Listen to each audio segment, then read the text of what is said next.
Oke, hari ini kita akan belajar tentang apa itu biaya, teman-teman, pada bidang konstruksi. Nah, untuk diketahui sendiri, teman-teman, terdapat dua jenis biaya yang ada di konstruksi, yaitu biaya langsung dan biaya tidak langsung. Di konten sebelumnya kita membahas biaya langsung yang bisa kita lihat secara real di analisa harga satuan pekerjaan, yaitu biasanya terdiri dari yang pertama tukang atau biaya pekerja, yang kedua biaya material, dan yang ketiga adalah biaya alat. Biasanya alat ini berupa sewa alat berat ya, eskavator, dump truck, dan lain sebagainya. Nah, yang kedua ada biaya tidak langsung, teman-teman. Yang kalau di analisa harga satuan pekerjaan itu ada di kolom paling bawah, yang mana itu ada angkanya sekitar 10-15% ya, overhead atau profit. Biasanya kita sebut ya, overhead atau profit, yang dibebankan kepada setiap analisa harga satuan pekerjaan yang terdapat pada biaya langsung. Nah, biasanya teman-teman, proporsi atau persentase dari biaya langsung terhadap nilai kontrak itu sekitar 80-90% ya. Asumsi aja 85% lah ya. Jadi 85% itu biaya langsung, 15% itu untuk overhead dan profit, teman-teman ya.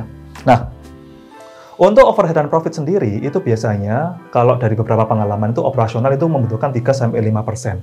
Apa itu biaya operasional? Biaya operasional itu adalah biaya yang keluar untuk mendukung berjalannya proyek kita ya. Contoh, kita membebankan biaya operasional untuk bayar listrik, bayar air, ya, bayar satpam misalkan untuk keamanan, atau biaya untuk menggaji kita dan juga engineer yang bekerja untuk mendukung berjalannya suatu proyek itu. Nah, itu bebankan sekitar 3-5% dari nilai kontrak. Contoh 100 juta misalkan kontrak kita, maka spare biaya 3-5 juta untuk operasional ini ya.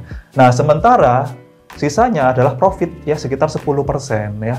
Jadi kalau misalkan kita nanti menyelesaikan proyek itu dengan tepat biaya, maka normalnya nih ya, kalau bisnis itu minimal dapat untung 10% lah ya. Nah, buat teman-teman yang menggaji karyawan terlalu besar, nah itu tentu saja akan membebani profit ini. Karena apa? Profit ini akan lari ke bagian operasional sehingga mengurangi keuntungan dari kontraktor. Nah, jadi teman-teman kalau misalkan nanti menjadi kontraktor atau membuka bisnis kontraktor ya, Anda harus tahu dulu antara biaya langsung dan biaya tidak langsung. Dan prosentase ini bisa menjadi patokan dalam mengalokasikan dana yang akan kita gunakan pada proses konstruksi itu sendiri. Nah, demikian video dari kami. Sampai ketemu lagi di video kita selanjutnya.